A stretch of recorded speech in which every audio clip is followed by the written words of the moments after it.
Hello, everyone. Welcome to AnewZ. We have breaking news from Georgia, where protests erupted after the Georgian Prime Minister Irakli Kobakhidze said the country would suspend talks on European Union accession until 2028.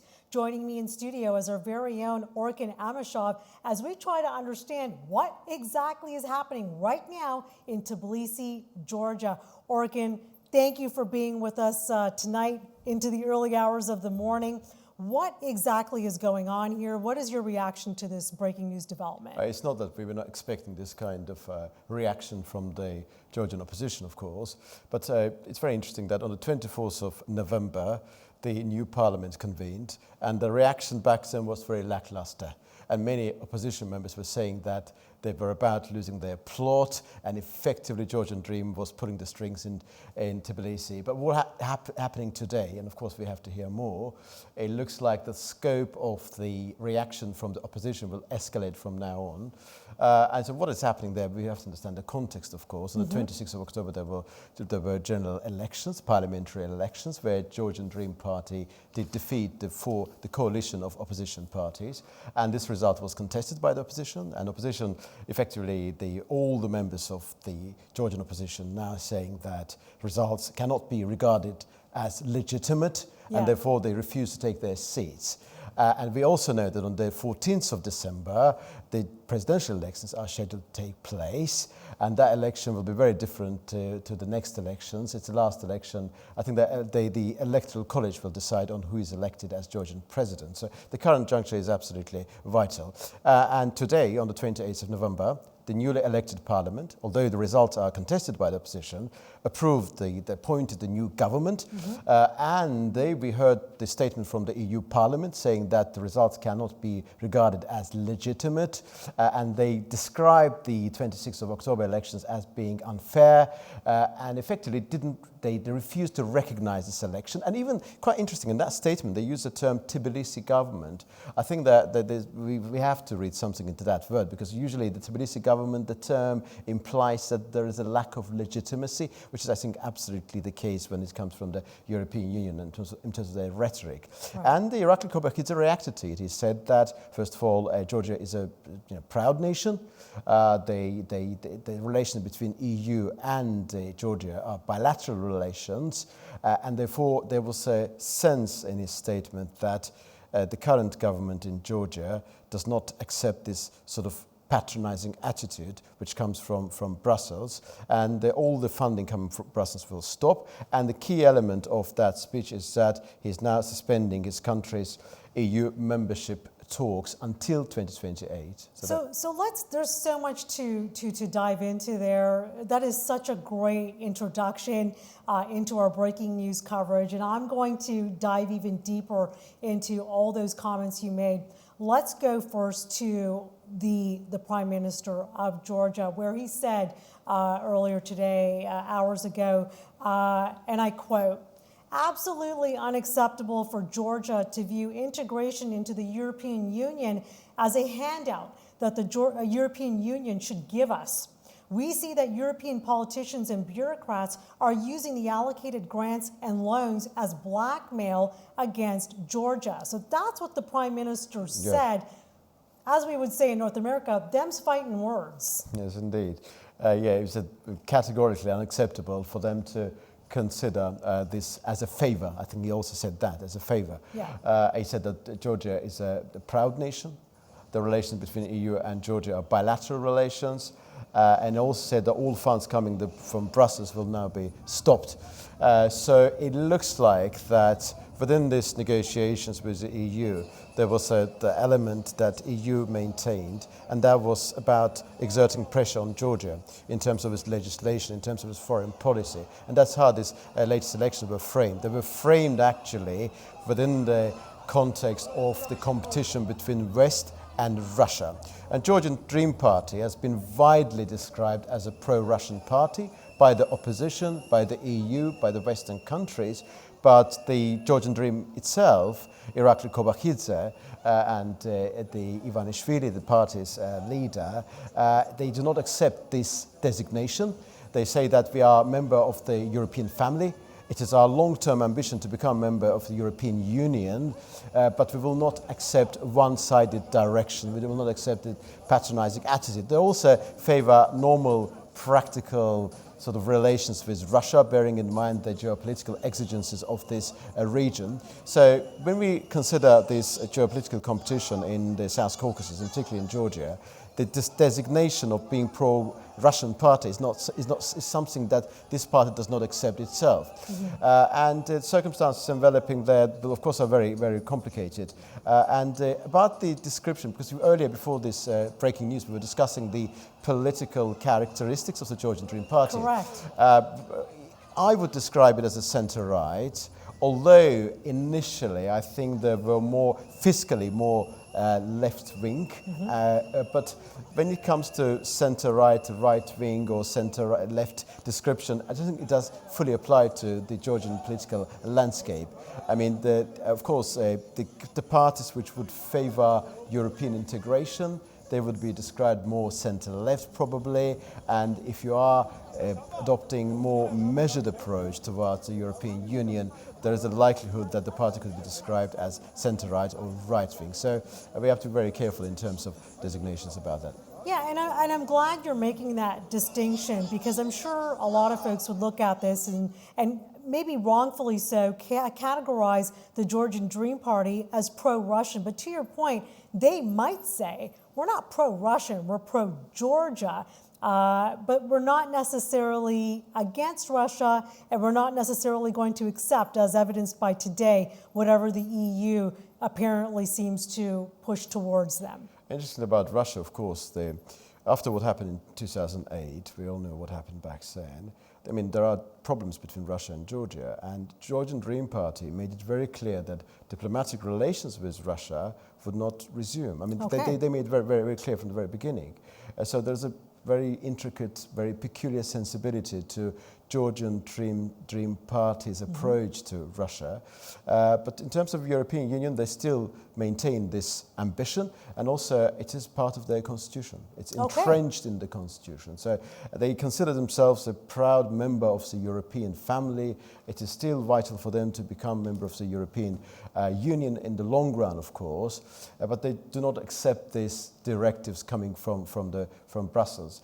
Back to the point about the 26th of October. It's very interesting that after the elections, the parliamentary elections, what European Union said, they said that there were irregularities, but ultimately the initial reaction from different bodies, from OSCE and from European Union, were not that categorically sort of disgruntled. They were saying that effectively the election, there were some problems, but no statement made by them was tantamount to absolute and utter rejection of its legitimacy.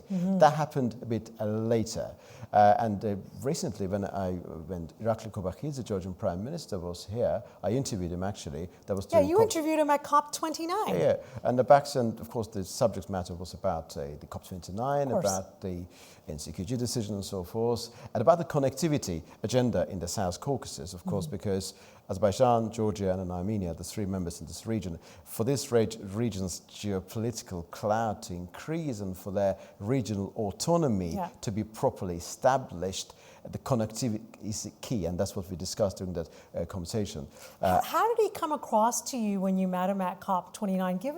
Give us an idea of was he confident coming out of these elections? Give us an idea of what state of mind he was in. Although we did not discuss the internal situation in Georgia. For sure.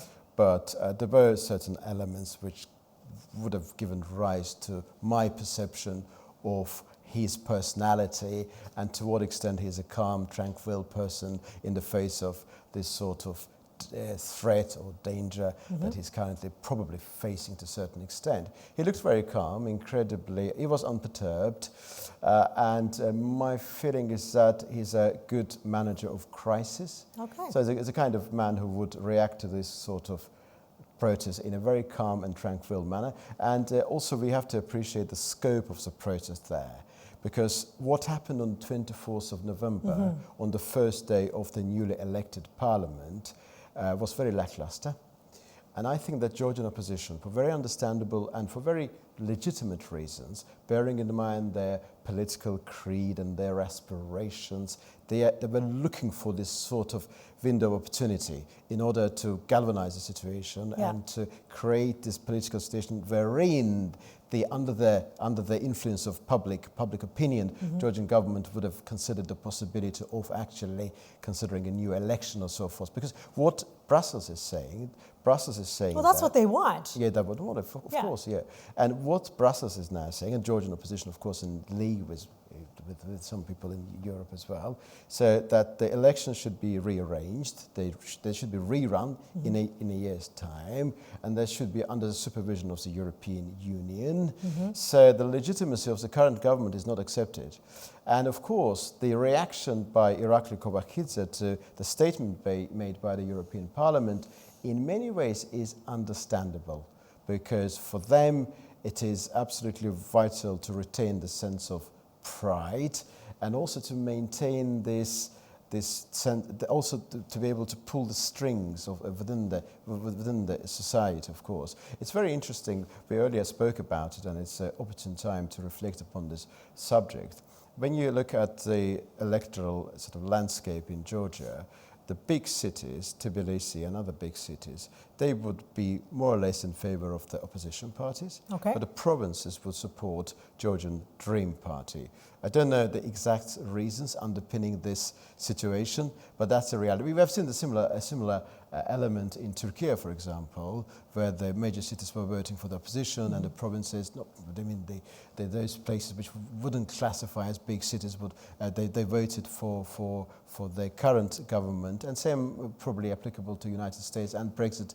Yeah, it's a phenomenon that you see all around the world. Perhaps right? in the case of Georgia, there is a certain degree of peculiarity, which is not the case in the context of the UK, US, and other countries. But we have noticed the self-same pattern, of course. But self-same pattern, but pattern may be the self-same, but the reasons underpinning that pattern could be different. Let's talk a little bit more about the president of Georgia. We just ran footage, and I'm sure we'll run it again, of the thousands of pro-EU protesters that were essentially blocking the streets in the capital. And that's when you really had the country's president come out and basically accuse the government of, quote unquote, declaring war on its people. That in and of itself is very tumultuous, right? Indeed. That kind of a stance that the president is taking. But it's very understandable stance, because the Georgian president, Salam Zurabishvili, is very pro-European. He's actually a French citizen as well. Okay. And she has been at loggerheads with the current government for many years. And that kind of approach from the current Georgian president is something we have expected.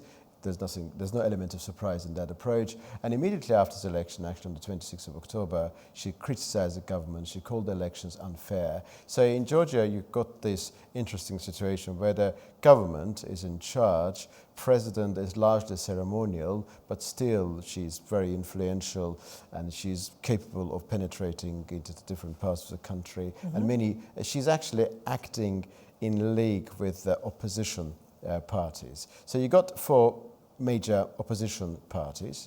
You've got president. They are all together against the current government. So that's the reality of Georgia, and that's the reason why Salam Zurabishvili today was amongst the protesters. So we are just following the developments taking place there as well. I mean, a lot will depend on the scope of this protest, of course. If you have many people, thousands of people on the streets of Tbilisi, that may potentially make the government change its approach to what's happening now. Okay, so that's an interesting angle, yes, Orkin, indeed, that you're saying basically, depending on how long the protesters are out there and just how much they're pushing for change, that could possibly impact what government does next. Is that what you're saying? Yeah, that's what I'm exactly saying, yeah. But then also, we shouldn't take for granted that this protest will continue for days. We have seen on a couple of occasions in Georgian history that this sort of protest, they may last for a couple of days, but when they do not garner, when does not culminate in a critical mass, then it will fade away. So a lot will depend on the public sentiment, really. A lot will depend on public sentiment. This is a day, it's not yet the pinnacle. but the circumstances, of course, I mean, a lot will depend what's going to happen during the next few days. Will we have many bodies on the ground? What will be the reaction from the EU and US? And currently, of course, the Georgian opposition feels incredibly energized by what's happened. This stretches back to April, does it not? April is when the Georgian government had essentially put into law the transparency of foreign influence. Can you talk a little bit about that? Because it seems like, I'm sure there were other factors that brought us to today as well, but that seemed to have been a critical one, that the enacting of that law. Yeah, that law, that piece of legislation, in the West it is widely referred to as Foreign Agents Law, but that's not the official title of that particular legislation. This is a legislative piece in line with which non-governmental organizations, media outlets receiving more than 20% of their funding from abroad will need to register as an entity bearing foreign influence. I think that's a wording, if memory serves me correctly. From the opposition's point of view, this piece of legislation will make sure those media outlets and non-governmental organizations who are receiving funds from the foreign countries, their activities will be limited, curtailed, and this will be utilized by the government in order to suppress them. That's the way they look at it. But the Georgian government's policy here is sad. It's just about transparency. It's about protecting national integrity. It's about limiting different elements of foreign influence into the country. So on surface, it may look like the Georgian government is trying to curb different elements of foreign influence into Georgia. And probably that is indeed the case. But from the opposition's point of view, this is the methodology aimed at the consolidating power and limiting the financial resources of the opposition. That's how this debate has been framed over the past few months. This has been the key centerpiece of Georgian political landscape over the few months. I think that this law was finally adopted by the parliament in May, if memory serves me correctly. And back in May, we had one wave of protests. And back then, there was a talk about these protests leading to the overthrow of the government. Nothing eventuated from that process. And now we're seeing another stage. Really, in the case of Georgia, because we remember the Georgian history, what happened back in 2003 when Saakashvili came to power, the masses, the scope of the mass will largely determine the fate of the country. But as I said earlier, we are in the realm of uncertainty in many ways because events are unfolding. We have to appreciate their implications, and we are just really reacting to what's happening there. We are not in a position to make a very sort of balanced analysis, but the reality is that the government feels incredibly confident. And one of the reasons... The government is incredibly confident. Yeah, feels confident. That's what I inferred during my communication with Irakli Kovakidze, although we didn't discuss the subject, but he looked incredibly confident. But based on everything else you were discussing, he didn't seem worried. Yeah. So you effectively reflect on the way the government behaves, on their rhetoric, and the fact that actually the Georgian government reacted in such a language to the statement made by the European Parliament is testament to the fact that they are not particularly worried about their political situation in the country. They believe that, I'm sure the thinking pervading their minds is that this protest will last for some time. Eventually, it will not reach a critical mass, and then they will be in a position of pulling the strings in a very confident manner. I think that is what dominates their thinking at this particular juncture. And also, I mean, we know that Georgian opposition parties, their members, refused to take their seats in the Georgian parliament. What was the reaction of the government to that? Their reaction was that, well, if they do not want to take their seats, it was entirely within their discretion. That's what they said. This also testifies to their feeling, to their confidence, I think, in many ways. But a lot is uncertain, of course. We have to hear from our Tbilisi correspondent as well. Absolutely. That's a great recap of where we're at and how we got here with respect to these protests in Georgia. It is my pleasure at this point to bring in Leila Rahamli, our correspondent, our Tbilisi correspondent. Leila, thank you so much for being with us right now. Please tell us what the situation is like where you are.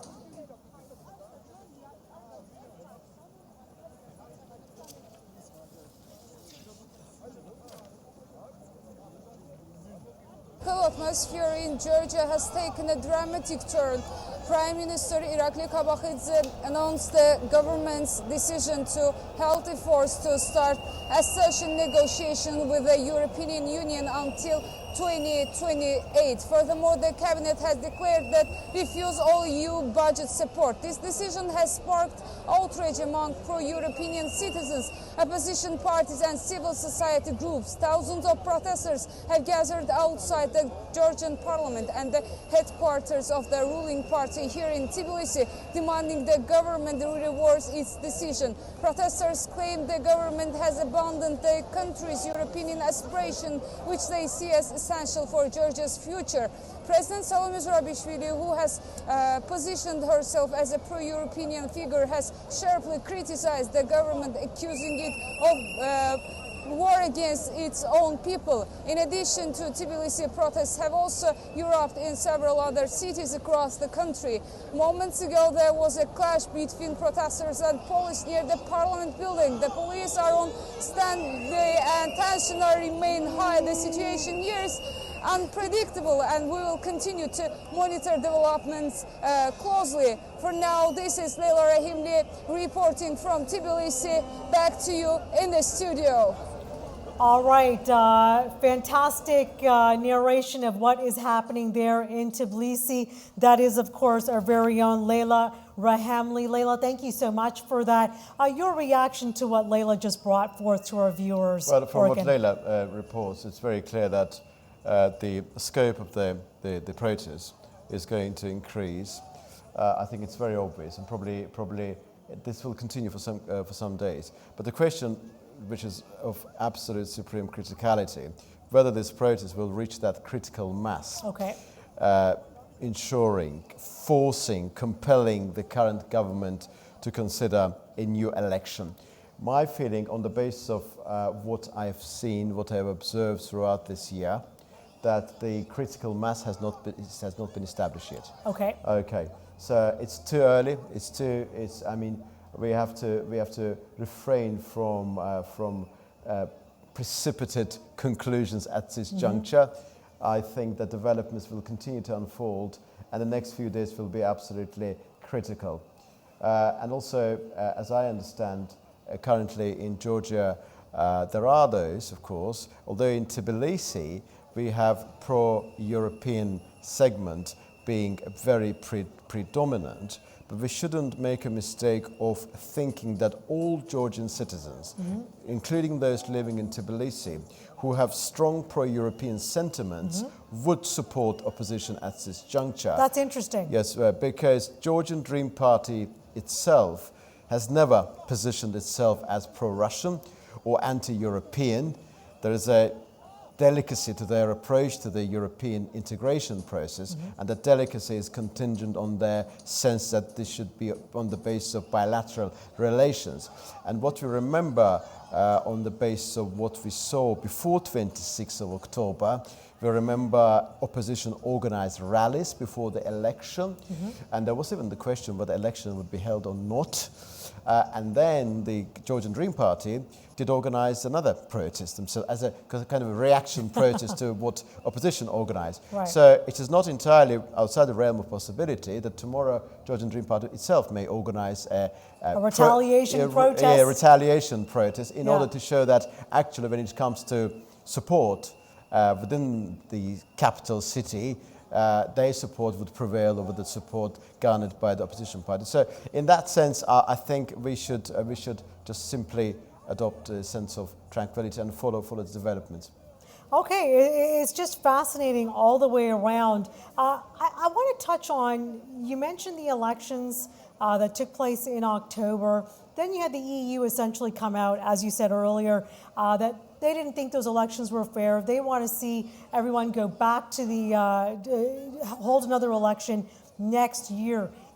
Could that be what all of this is about with respect to the Georgian Dream Party? That, okay, pushing out European accession to 2028, that's what they've announced today. But it really is about how dare the EU tell us, Georgia, when we should hold an election, if at all we should hold an election. Well, that's a sensibility dominating the thinking of the Georgian Dream Party, Yeah. of course. My feeling is that irrespective of the outcome of the election, from the perspective of the opposition, this is an opportune time to actually capitalize on the current situation. Because of course, the European Union does not accept the results of this election. We know the reaction coming from the United States, from other countries. But on the whole, globally, the official government of Georgia is the current government. I mean, we're not talking about Afghanistan. We're not talking about a Taliban administration, of Right. course. And in that sense, I think that the resources that the Georgian government, the Georgian Dream Party, currently has, that those resources are actually good enough for them to plod on for some time, for some considerable time. Okay. When it comes to European Union, Georgian Dream Party has been in charge since 2012. And initially... That's a long time. Yeah, that's a long time. Initially, they classified themselves as pro-EU, pro-NATO, pro-transatlantic party. And there was a left-wing sensibility ingrained in the core of their political agenda. It was only at a later stage that they moved, in the direction of different sort of relations with the European Union. It is in their constitution that, the Georgian constitution does entail provision in line with which it is Georgia's long-term ambition to become the member of the European Union. But the reality of the situation is that Georgia has been quite often criticized by opposition and by certain centers within the European Union for helping Russia circumvent sanctions levied against it. And there is a sensibility revolving around this subject in particular. But for Georgian Dream Party, these elections, this current political landscape has never been about choosing between West or Russia. For them, it's about their own integrity, about maximizing opportunities existing within the region, and about independence. That's the way they describe their political choice. But for opposition, of course, it's a completely different story.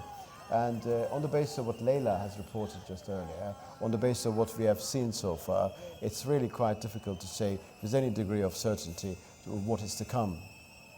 We're looking at these protests, and once again, for folks who are just joining us, these are thousands of protesters in the street. We've also got the Georgian president also in the streets being very vocal, accusing the current government of declaring quote-unquote war on its own people by essentially saying that it's pushing out any idea of joining the EU until 2028. And now you have folks pounding on the walls, pouring into the streets.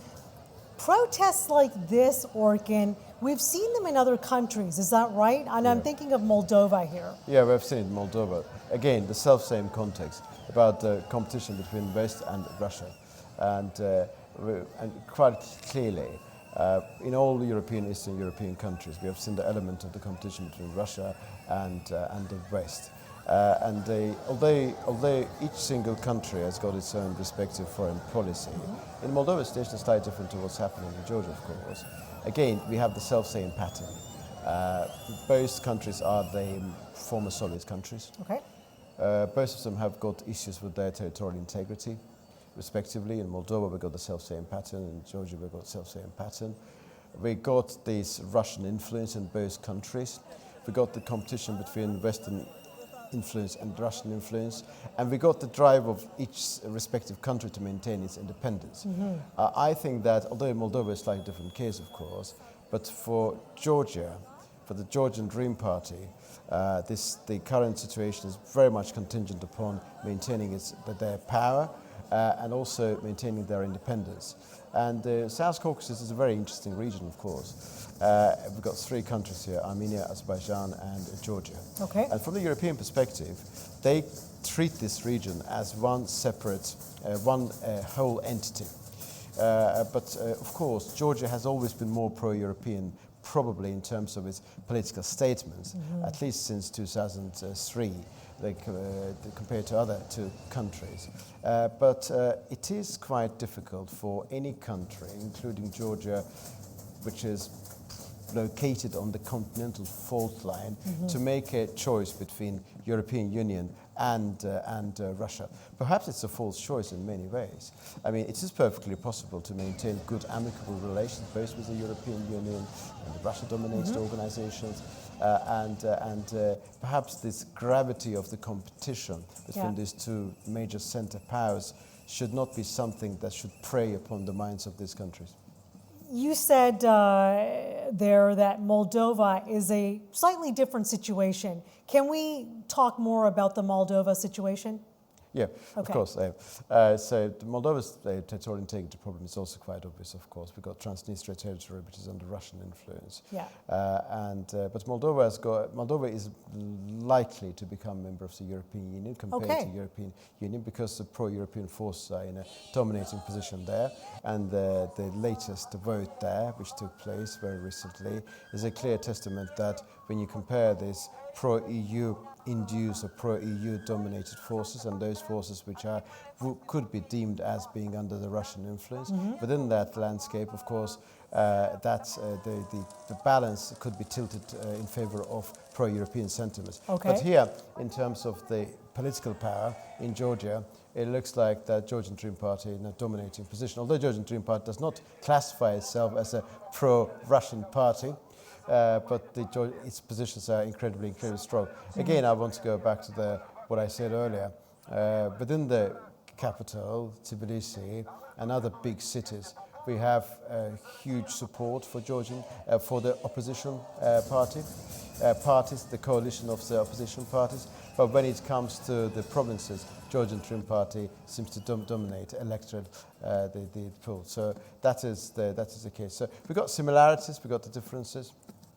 Yeah, there seems to be, dare I say, a little bit of a trend that is starting to appear here. Is it fair to say it's a trend? I mean, we have Moldova, we have what's happening right now, footage that we're looking at from Tbilisi. Your thoughts on that?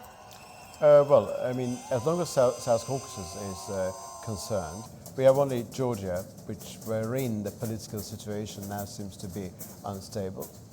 When it goes to Armenia, I wouldn't classify the current situation being unstable because the Prime Minister Nikol Pashinyan is pulling the strings there. Okay. And the clout of the opposition is quite limited. So that's an unstable situation, once again.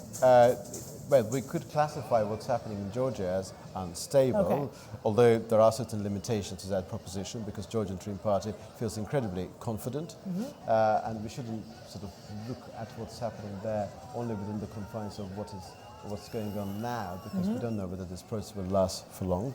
Right. So there's no absolute certainty. And that's critical, like you said. If they want to see any sort of fruition, fruits of their labor, this needs to continue, in your opinion? From the opposition From their point of view. From the opposition point of view, it should continue, of course. So it's all will be decided upon on a couple of factors. First of all, how long this process will last. Will it last for a few days or not?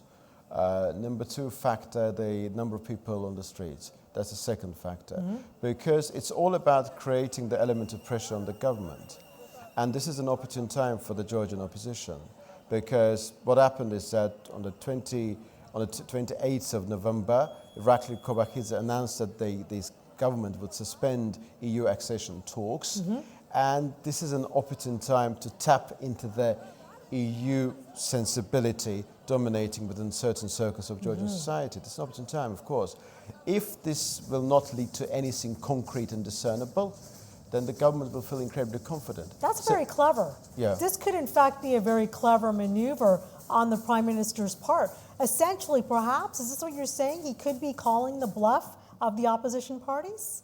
Well, EU's reaction to what Irakli Kobakidze said, that they were expecting this to happen, this sort of statement to be made, but they are very much frustrated with what Irakli Kobakidze said.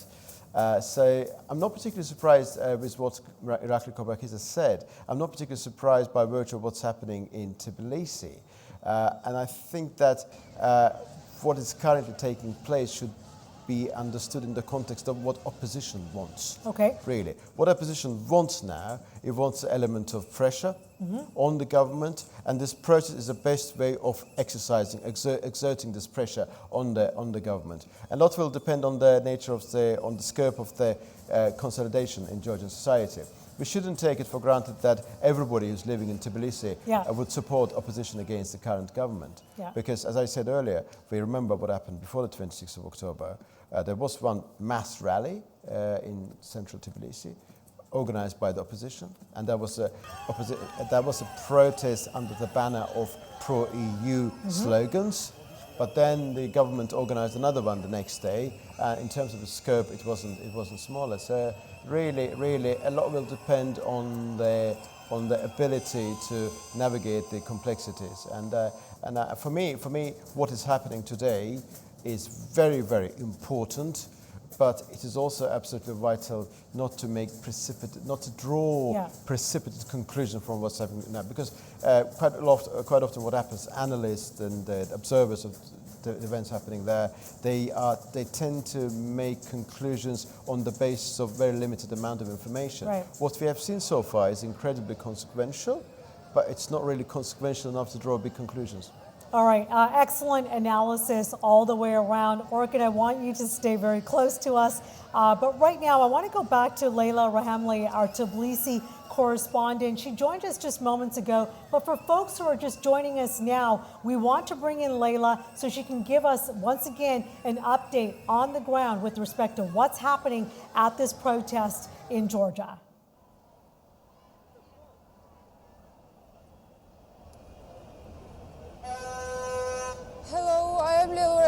Reporting from Tbilisi. Today, the political atmosphere in Georgia has taken a dramatic turn.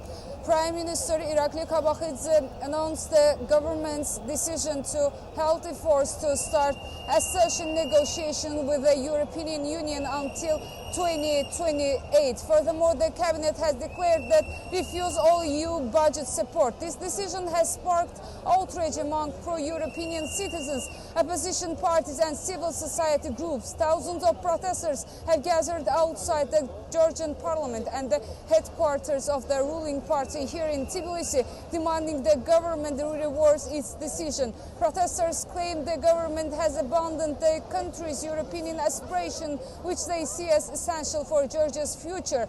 President Salome Zurabishvili, who has positioned herself as a pro-European figure, has sharply criticized the government, accusing it of war against its own people. In addition to Tbilisi, protests have also erupted in several other cities across the country. Moments ago, there was a clash between protesters and police near the parliament building. The police are on standby and tension remain high. The situation here is unpredictable, and we will continue to monitor developments closely. For now, this is Leyla Rahimli reporting from Tbilisi. Back to you in the studio.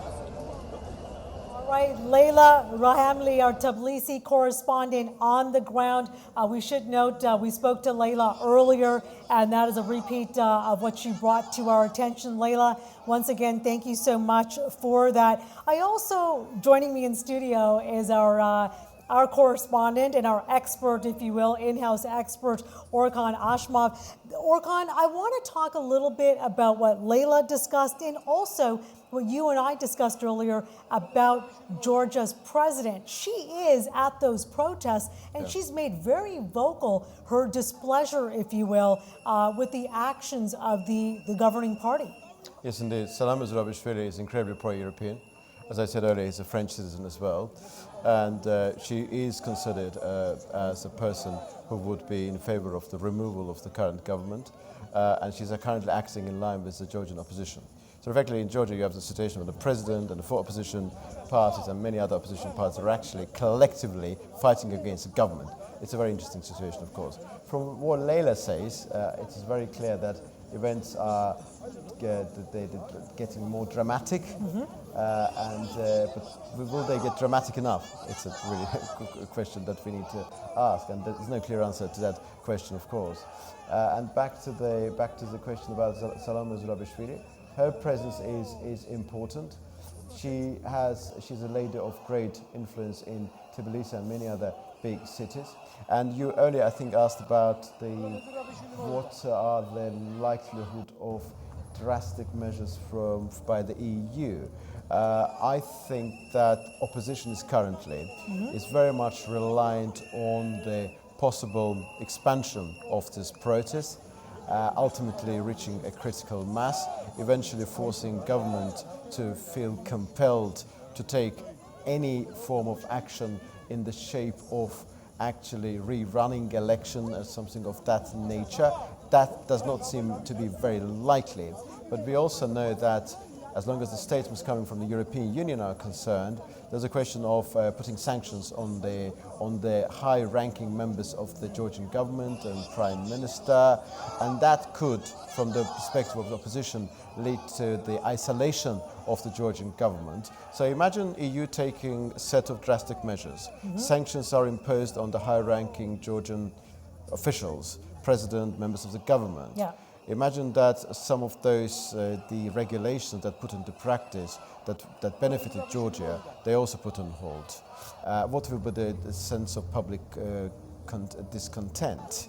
So there is a deep connection between opposition's hopes and the certain set of drastic measures that could be implemented by the European Parliament and other European institutions against the Georgian government. Because the net effect of those measures that could be implemented would give a new the element of the exacerbation to what is currently taking place there. So more sanctions from the European Union would put Georgian Dream Party and the government in a kind of situation that would benefit the opposition. So really, opposition is now hopeful that EU will take some drastic measures. What will be the nature of such drastic measures?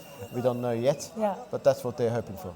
You know, as we look at this footage, and our team is telling us that we're also getting footage now of police presence there amongst the protesters. I wonder if this is the escalation that the opposition parties are wanting the world to see, that the police are present. I should stress to our viewers that there are no reports of violence, at least not at this stage, no reports of violence. However, we are told there is a police presence there now on the streets of Tbilisi in Georgia. Is this what the opposition wants to see? Does this add to the drama? Who does this help, if anyone, Orkan? Well, I think the police presence is perfectly legitimate, bearing in mind the scope of the protest, at least for security reasons. But I think that what you're driving at is that if there's going to be confrontation between protesters and the police is going to apply disproportionate force whilst dealing with the protesters, how it would look like. I mean, that's probably you were driving at, of course. But so far, it looks like police is managing the situation, I think. But of course, if the protest is going to continue for a couple of days, and there is a danger, there's a possibility for further escalation. But I think that the fundamental thing is that the police presence is normal, is something which we accepted. There's nothing extraordinary about it. But of course, in the case of further confrontation, this could be something that we could reflect on a bit later, of course. Yeah, it really is, as we say in the news business, a fluid situation, right? We piled into our team. We all came into the newsroom as soon as we heard about these developments, which once again was kickstarted. Well, I want to say it was kickstarted by the Prime Minister of Georgia, but as you alluded to quite brilliantly, this really has been happening sequentially since April. There's been developments that led to today, that led to what we are looking at on our TV screens right now. Yes, indeed, yeah. This situation has been in the making for some few months. And earlier we talked about that specific piece of legislation, which is widely known as a foreign agents law, but its official title is different, of course. It is about the piece of legislation in line with which the NGOs, non-governmental organizations, and media outlets receiving more than 20% of their funding from abroad will need to register as entities bearing foreign influence. Okay. I mean, that's what actually caused this. I mean, that was the key central element leading to what's happening today in Tbilisi. And then that was criticized by the Western countries, by the opposition, because from the perspective of the opposition, this is a methodology going to be used by the government to suppress opposition. That's their thinking. From the perspective of the government, it's a normal practice, and actually the Iraqi Kobakhidze a couple of times referred to the certain examples of the US legislation saying that this is a widespread phenomenon, and there's no particular need to look at it from the perspective of element of suppression.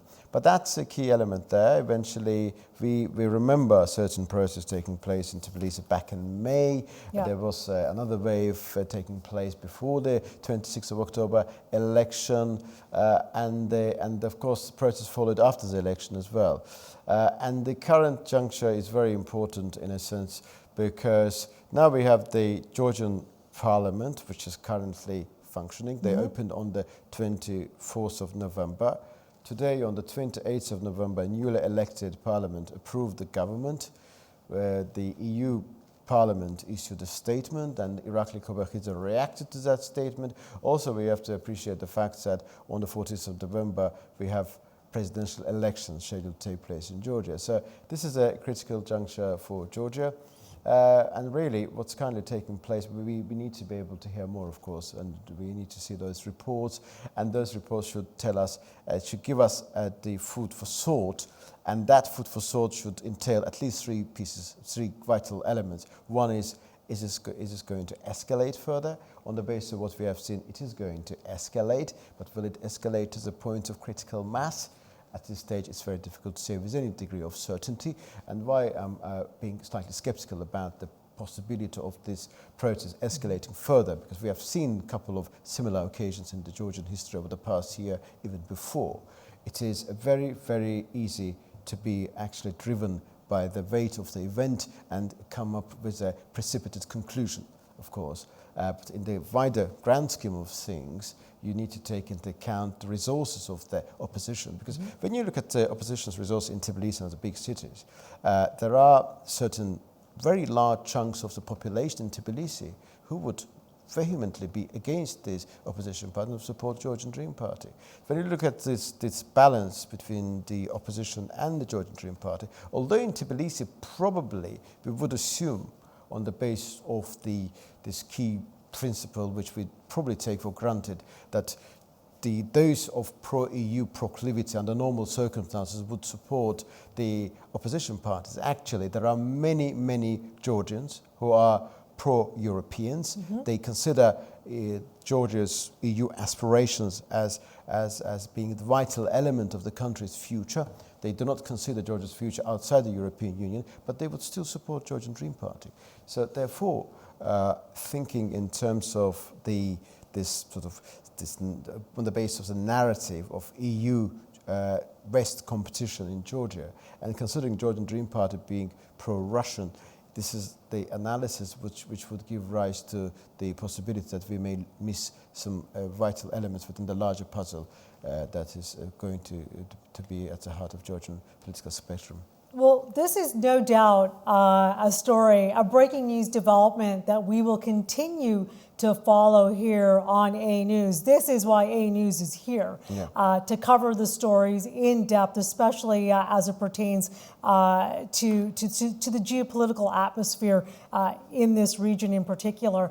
Orkan Amishov, thank you so much for your brilliant analysis, for really parsing out the timeline, what exactly is happening, and what led us to today. I also want to thank Layla for her great correspondent work on the ground from Tbilisi, Layla Rahamli, our Tbilisi correspondent, and of course our team in the control room for being here with us. But that will do it for us, folks. We want to thank you very much for joining us on this breaking news development. We will continue to monitor the situation very closely in Georgia. Keep your channel and your website locked to AnewZ. But for now, we wish you a good day.